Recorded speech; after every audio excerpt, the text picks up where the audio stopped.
Hello, welcome to Huepy-B-Outdoors. I'm going to do a 2-night solo hammock camping trip. We're going to look for some fat wood and we're just going to enjoy a couple of days in the woods. I'm a little scruffy, the barbershops are closed, we're fighting a virus, and we're just going to social distance in the woods. Let's go. Hey, we're going to hike back to the campsite. On the way in, I'm going to show you a piece of fatwood that I discovered another time. And again, fatwood's where you find it. And for my viewers that don't know what the fatwood is, basically a pine tree, when it dies off, it has the resins in it. You know, pine trees are sticky, they're dripping resin. Not all the wood has that resin in it, but as the pine tree it settles in certain areas, and there's a lot of YouTube videos on fatwood. I personally didn't know what fatwood was until I started watching YouTube. Again, a lot of these guys that are on here have put terms to things that I didn't know what they were called and was doing naturally. So I think that's kind of cool. The resin settles in certain areas of the pine tree towards knots, towards branches. Now, the one I found, I told you earlier that 90% of people would have maybe walked past it, and I discovered it on accident. And basically what it was a pine tree that fell over, and you know, I kicked it and it was solid inside. I thought, by golly, this thing might have fatwood in it. And it did. I cut into it and you could smell turpentine.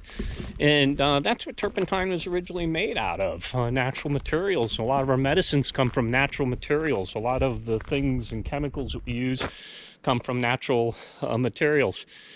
So this is the stump that I found. I'm going to turn you guys around and show you. And again, I took a whack off of it last time. Get my shadow out of the way. I'm not sure how I discovered it, but I looked at it, and the branch here looked like a pine branch, and it is solid. And I kicked it. This thing is solid.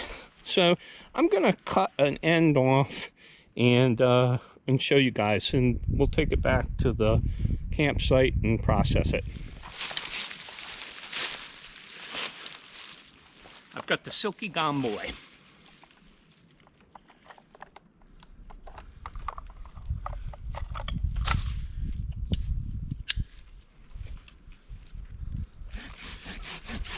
Now this, I'm going to just cut a little piece of this off. We'll go back. But all this rotten stuff, this wet, punky, that doesn't have the resin in it that we're looking for, this would make great natural char material. As opposed to char cloth. This would be a good material.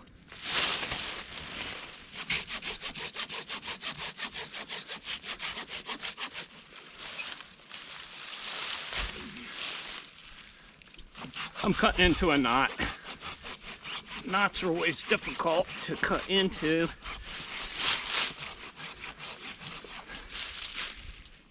I got fatwood. I can just smell the turpentine coming off of this thing.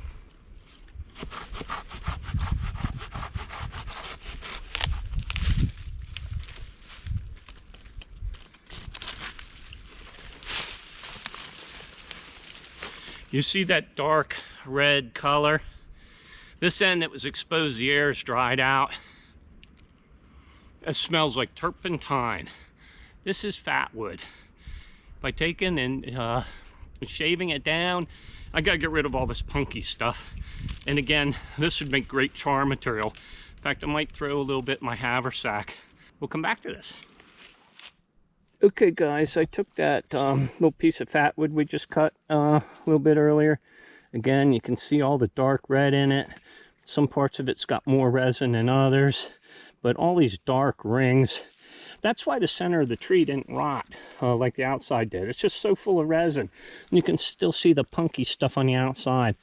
And I'll make some char material. Now what I did was I just chopped it in half, processed them down into some little sticks. And this is something cool. I don't know if you guys can see that logo on the hatchet. It is a official Boy Scout hatchet.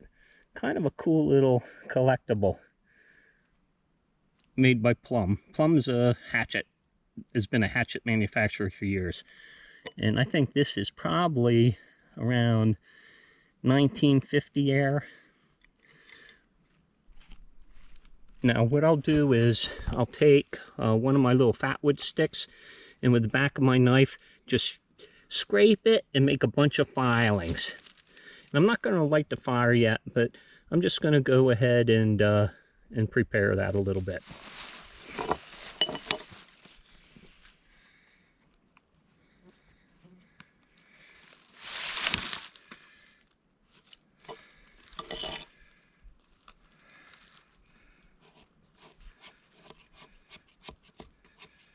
Just making shavings, using the back of the knife to do it.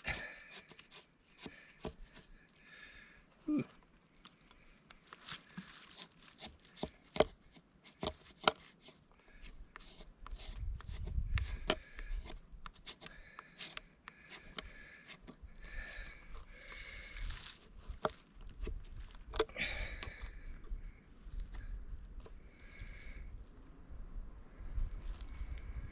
And I'm just going to keep working it. Oh, it's sticky. This is a good fatwood. I'm not making a feather stick. I want to be careful I don't ruin the edge of my knife here.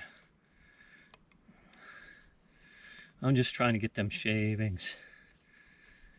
It's a little wet, and so the back of the knife's working. But it's taking a little longer, and the problem is these pieces are so short. As I'm trying to scrape, my knuckles are getting into the stone here. That's why I kind of changed up what I'm doing.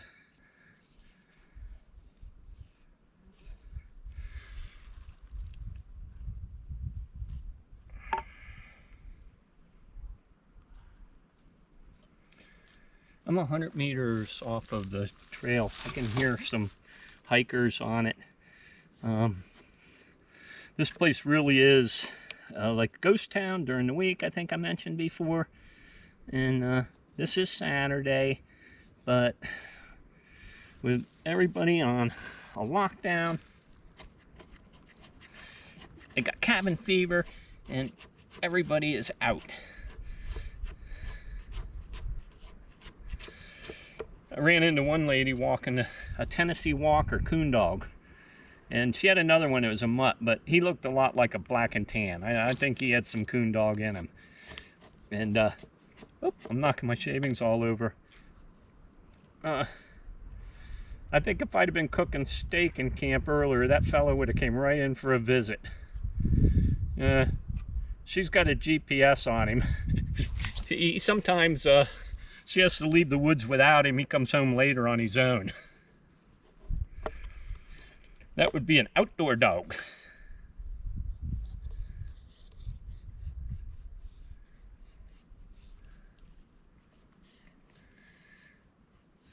Well, I'm not going to burn up all this fatwood.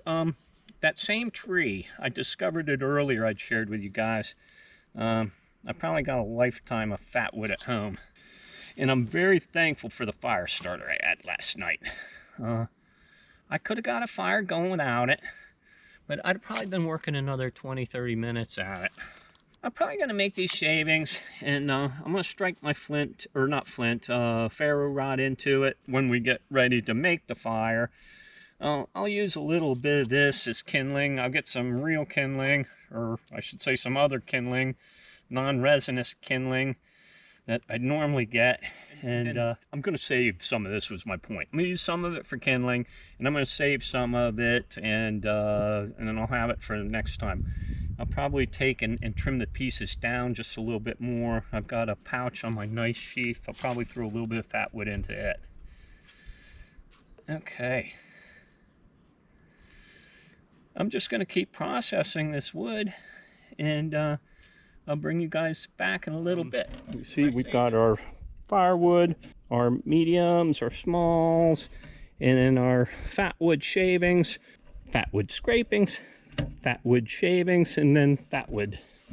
Okay, I got that fat wood processed down. I saved a couple pieces to throw in my kit. I got some little ones. You can see the difference between what I cut off or shaved off compared to what I scraped off. The scraped stuff's a lot finer, it's going to catch a spark. So I'm going to try to land my spark here. Then I'll have the shavings around it, the little fat wood piece of kindling, and I'm going to get some other kindling. I'm going to use my Silky Pocket Boy to scrape my ferro rod. I've got a continuous loop on the ferro rod that I had made out of some zinget with just a couple inch berry. And it was a cool little knot practice.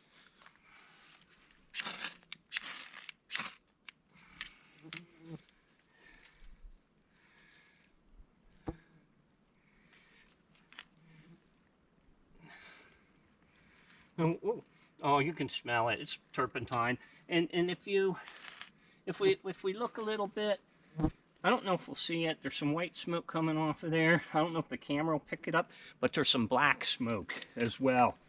And that black smoke is the oils or the turpentines.